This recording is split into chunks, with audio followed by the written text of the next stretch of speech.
The 3 words from your doctor that can quietly take years off of your quality of life. You're too old. If you're over 60 and considering hormone therapy, you've likely heard these words, and they've stopped thousands of women from getting care they never should have been denied. What's especially frustrating is this.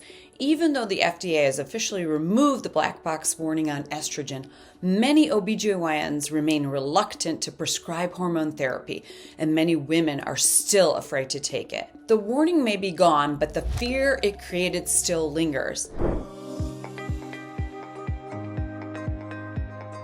Hey, I'm Dr. Rajka, a functional medicine MD.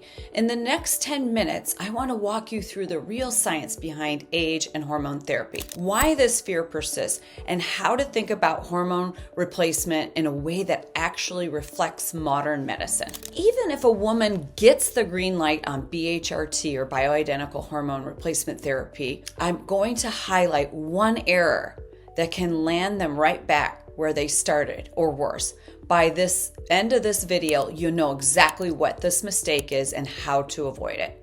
Now, where did too old come from? The most common myths I hear are, you can't start hormones after 60. If it's been more than 10 years since menopause, it's unsafe. But here's the truth. Those rules were never based on good science. They came from a single study that continues to shape medical decision-making more than 20 years later, the Women's Health Initiative. And here's the part that shocks patients when they learn it. The hormones used in that study were not human hormones. They used Premarin, which is derived from pregnant horse urine, combined with synthetic progestins that the human body doesn't naturally recognize. The average participant was 63 years old, many with high blood pressure, obesity, diabetes, and existing cardiovascular disease. These women were already metabolically unhealthy when the study began. Yet today, women are still being told they can't use hormones based on outcomes from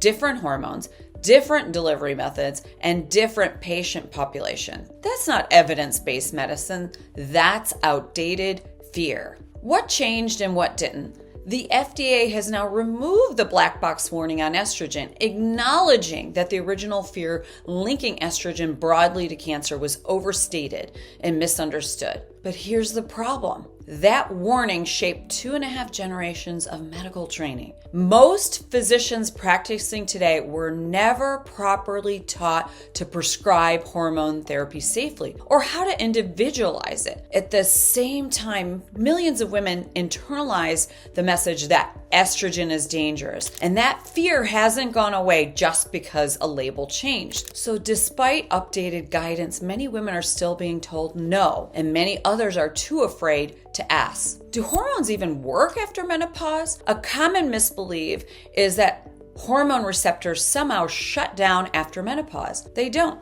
In fact, medical textbook makes this very clear when it comes to vaginal estrogen. The North American Menopause Society states that a woman is never too old to start vaginal estrogen. Never. Women in their 70s and 80s who haven't used estrogen for decades show dramatic improvements in tissue health once it's reintroduced. And this is super important because later in life, women can get recurrent UTIs. The number one thing that happens for my women over 70 that I start on vaginal estrogen and bioidentical hormones is these frequent UTIs stop. So here's the question doctors rarely ask themselves. If vaginal receptors can respond after 20 or 30 years, why would bone, brain, or cardiovascular receptors behave any differently? Receptors don't disappear, they downregulate. And when the signal returns, they respond. We see this clinically and in studies. Apply estradiol to 60-year-old skin, and within weeks you see improved thickness, elasticity, and texture. Your receptors aren't gone. They're waiting. What the data actually shows about starting later. There's a study many clinicians still haven't heard of or even read. The ELITE trial. It compared women who started estrogen within 6 years of menopause to women who started more than 10 years later. The younger group showed cardiovascular benefit, but here's the key finding about the older group. There was no increased harm None.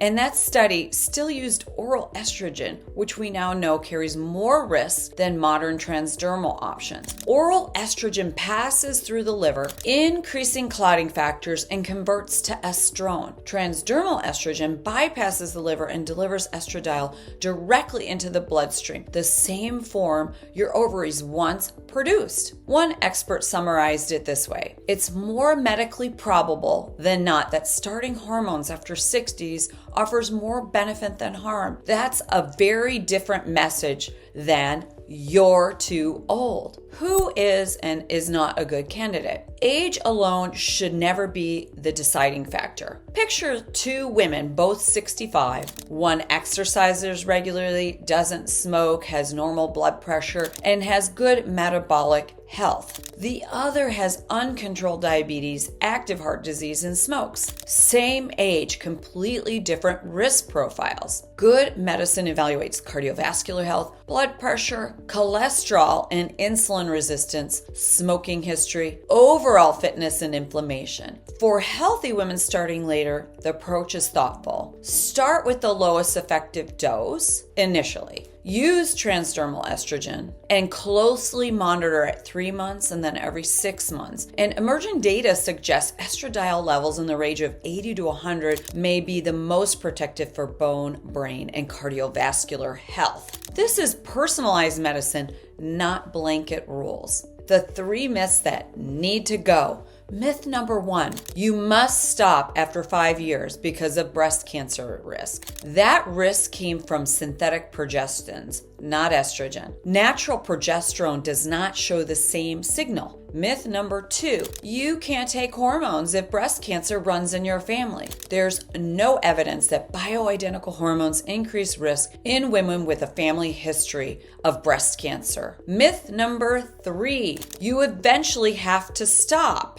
Why would we remove protection right when fracture risk, heart disease, and cognitive decline accelerate? Some hormone specialists show better bone density at 60 than they had at 30. Many plan to stay on therapy long term. Now, remember I alluded to the biggest mistake women make? The most dangerous mistake isn't starting hormones later. It's accepting prescriptions that repeat the mistakes of the past, like giving synthetic hormones, like giving oral estrogen, like not monitoring. If you pursue hormone therapy, make sure it includes bioidentical estradiol, that it includes transdermal delivery and natural progesterone, as well as a structured monitoring plan. Getting the wrong hormones the wrong way can recreate the very risks everyone fears. Now, what to do if you're told you're too old? These are the questions you should ask. What current evidence are you using? Are you referring to the Women's Health Initiative study from 2001? Have you evaluated my individual health risks? What about transdermal bioidentical hormones? Can you refer me to a menopause specialist? If these answers aren't clear or current, it's time to find a practitioner who stays up to date with the science. If they can't give you current evidence-based answers, if they just quote that 20-year-old horse hormone study, it's time to find a certified menopause practitioner. Look for a functional medicine MD or a North American Medical Society certified menopause practitioner who specialize in bioidentical hormone therapy. If this video opened your eyes about the lies you've been told about hormone therapy, hit that subscribe button and share this with every woman who's been told she's too old. Drop a comment. Have you been given these 3 deadly words? What's your hormone story? Watch my next video where I reveal the exact bioidentical hormones that could change your life and how they're completely different from those that were used in that infamous study. Remember, you're not too old. You've just been given outdated information. It's time to get the truth.